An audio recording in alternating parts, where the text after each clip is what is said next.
na Subelevendecai. Irmãos, vamos prestar bem atenção na mensagem que Deus está nos falando nesta noite sobre salvação, porque a palavra de Deus é uma espada de dois gumes, assim como eu transmito para o irmão.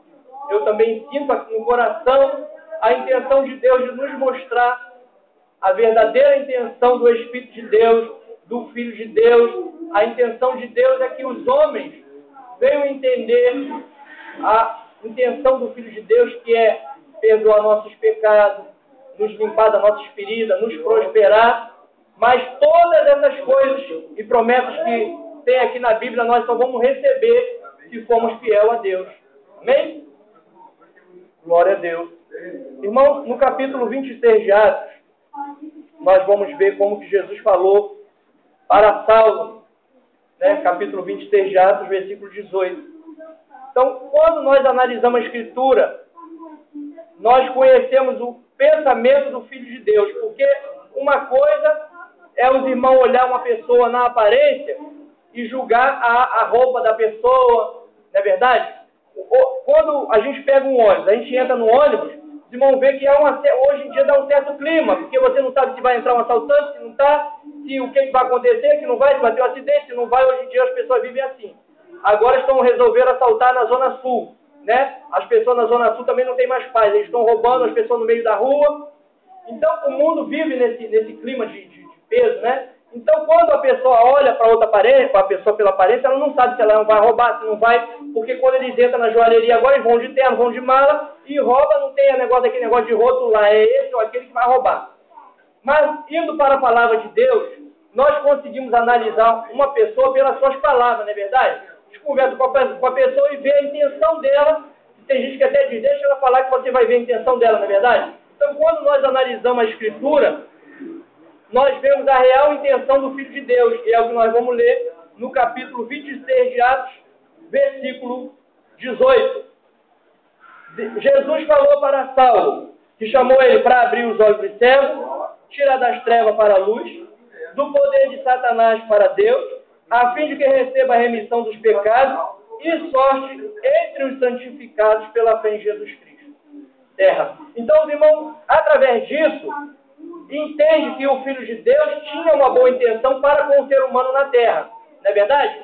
Porque quando Jesus fala de salvação, ele fala de misericórdia, que ele é misericórdia, que ele quer fazer misericórdia, que ele quer dar salvação, que ele quer limpar, purificar, santificar. E as pessoas que aceitarem isso teriam sorte. Não é verdade? Porque, irmãos, a Bíblia diz que o caminho é estreito e poucas pessoas conseguem acertar esse caminho estreito.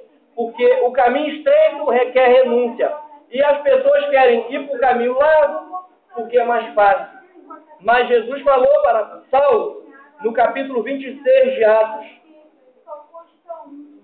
para lhes abrir os olhos e das trevas os converteres à luz e do poder de Satanás a Deus, a fim de que recebam a remissão dos pecados e sorte entre os santificados pela fé em mim.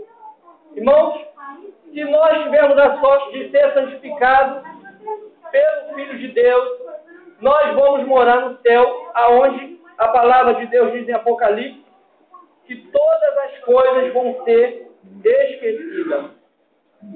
Então, os irmãos imaginam a vida que nós vivemos aqui na terra, uma perseguição terrível dos credores, na verdade, porque Jesus também passou por essa prova.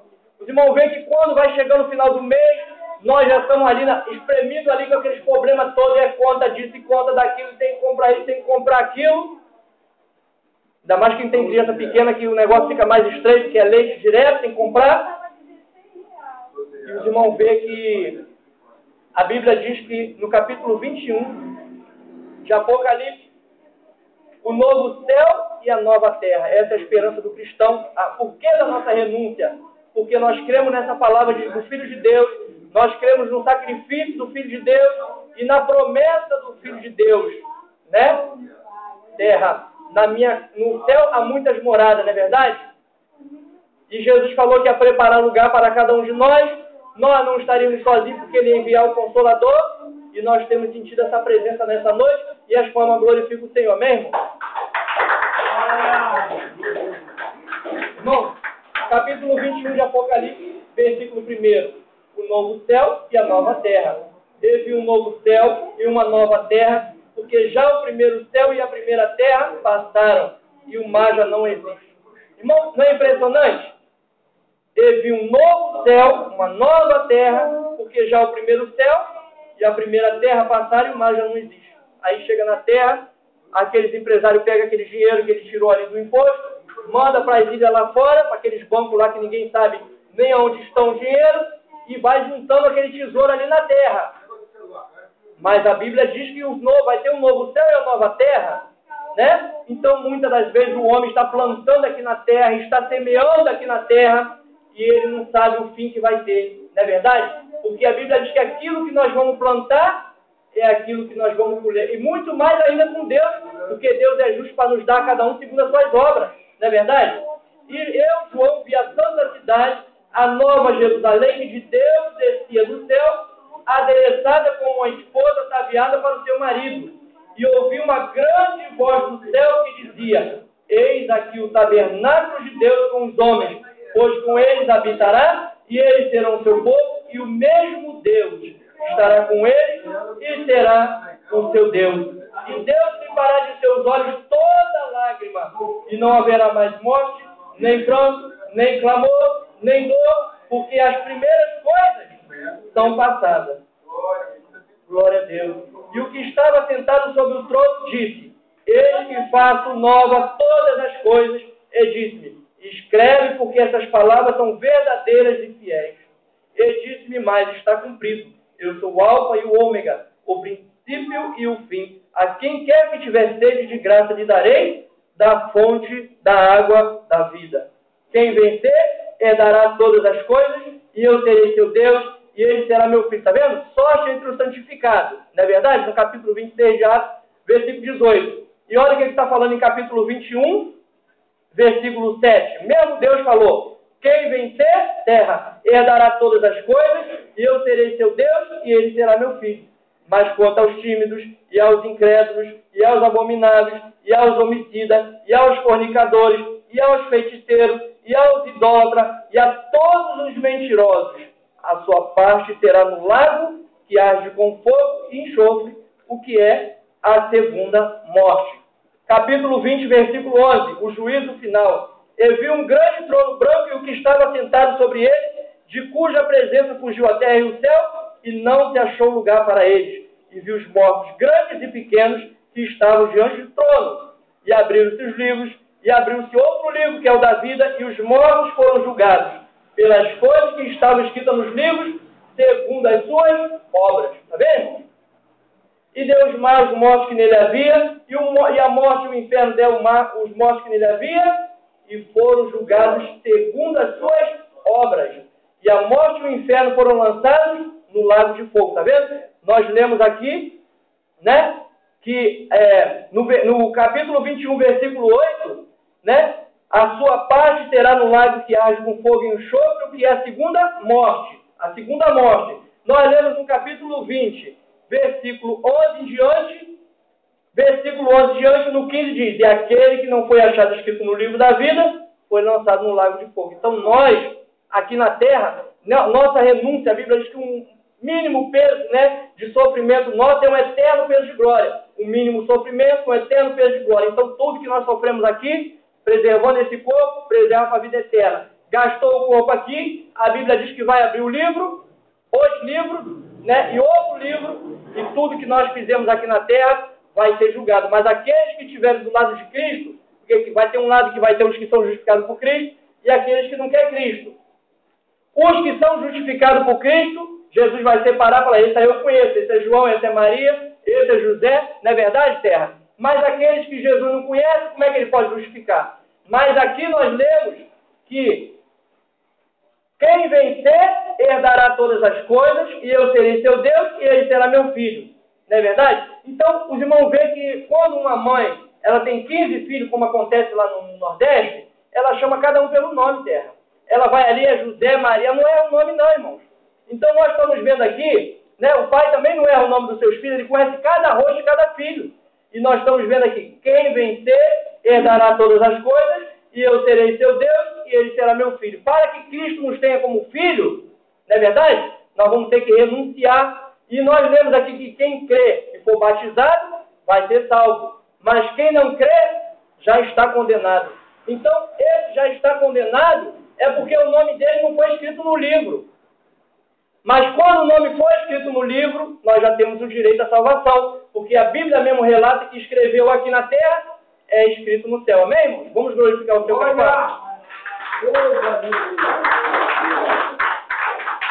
Irmãos, vamos ficar ligados que o Espírito de Deus está nesse lugar. Amém, Terra? Então, irmãos, o irmão vê que a salvação que Jesus quer nos dar não é apenas para que nós venhamos botar uma roupa bonita, um carro bonito, uma casa bonita, mas Jesus quer que quando nós vamos sair do corpo, Ele fique ali nos esperando, terra, para que Ele venha nos levar para a glória, para que nós venhamos estar ali glorificando o nome do Pai, do Filho e do Espírito Santo, sob a proteção de Deus, sob a proteção dos anjos ali, porque são milhares de anjos. Os irmãos sabem que quando eles tentaram pegar o Filho de Deus ali naquele jardim, o Senhor Jesus falou que se Ele quisesse, Ele rogaria ao Pai, e os anjos de Deus desceriam com mais de 12 legiões de anjos do céu, e aquele ato ali de pegarem Jesus para crucificar não teria acontecido. Então os irmãos vê 12 legiões de anjos apenas para proteger o Filho de Deus, não é verdade? Mas os irmãos sabem que na época de Moisés, a terra abria e o fogo caía ali, não é verdade? O fogo do céu descia e o povo era consumido. Mas nós estamos vivendo debaixo da misericórdia do Filho de Deus. E a Bíblia diz que o Filho de Deus não veio condenar as almas, Ele não veio destruir as almas, veio salvar. Mas para que o Filho de Deus venha nos salvar, é necessário que nós venhamos renunciar a nossa vida aqui na terra. E quem não renuncia ao seu pai, sua mãe, seus parentes, a tudo que prende aqui na terra, não é digno do Filho de Deus. Então, muitas das vezes, o Filho de Deus chega no nosso coração e fala: vai para a igreja. Ah, mas eu tenho que cuidar da criança. Vai para a igreja, mas eu tenho que ir para o trabalho. Ah, vai para a igreja, eu tenho que cuidar. Não é assim que a Bíblia fala que quando o Deus chamou para aquela obra, cada um deu uma desculpa, né? E Jesus mandou os anjos recolher os humildes da terra, os pobres da terra, os aleijados dos corpos. O céu já está bem cheio para a festa. Lucas capítulo 14. E vai haver uma festa no céu, amém? Então que nós possamos nos preparar para essa festa que Deus tem preparado para aqueles que o amam. Que o apóstolo Paulo foi até o terceiro céu e disse que nem passou pelo coração do homem o que Deus tem preparado para aqueles que o amam. E nós lemos aqui que no capítulo 21 de Apocalipse, versículo 17, versículo 7, capítulo 21 de Apocalipse, versículo 7, quem vencer herdará todas as coisas, e eu serei seu Deus, e ele será meu filho. Então, irmãos, eu almejo, né, que cada um de nós aqui venha não olhar para a vida do próximo, para a vida da família, para o trabalho material, para a comida, para a roupa, mas que nós venhamos viver conforme a leitura de hoje. Para quem chegou depois, foi feito em Gálatas capítulo 5, né, que nós lemos a respeito do corpo físico e do corpo espiritual. Se nós renunciar ao corpo espiritual, nós não temos direito a viver com Cristo, porque a carne, ela só deseja o que é contrário ao Espírito, não é verdade? Digo, porém, capítulo 5 de Gálatas, versículo 16, digo, porém, andai em Espírito e não cumprireis a concupiscência da carne, porque a carne cobiça contra o Espírito e o Espírito contra a carne. E eles opõem-se um ao outro para que não façais o que quereis. Então eu quero estar na igreja, eu quero estar no monte, eu quero estar jejuando, eu quero estar orando, eu quero estar fazendo a obra de Deus, mas a carne, ela quer tudo ao contrário que nós lemos aqui a partir do versículo 20. Versículo 19. Porque as obras da carne são manifestas, quais são prostituição, impureza, lascívia, e tem uma lista grande que vai até o versículo 26 do capítulo 5 de Atos. Então, quando nós começamos a nos aproximar de Deus, o Filho de Deus nos perdoa nossos pecados e nós vamos sentir aquela santificação do Espírito de Deus e a nossa vontade de estar na presença do Senhor, de estar na casa do Senhor aumenta e nós queremos ir para o monte. Às vezes é meia-noite, dá aquela vontade de querer subir o monte, é de madrugada você tem aquela vontade de orar, porque sua carne já está mortificada. Não é verdade, terra? Então você quer estar buscando a Deus, quer estar fazendo as coisas de Deus, mas quanto mais nos aproximamos de fazer a vontade da carne, mais longe de Deus nós estamos, porque a Bíblia diz que Deus é Espírito, e nós temos que ser santos para que se aproximar de Deus, que também é santo. Então, quanto mais no pecado, mais longe de Cristo nós vamos estar. E Deus, nessa noite, está nos dando a oportunidade de não olhar mais para trás, porque o Satanás, quando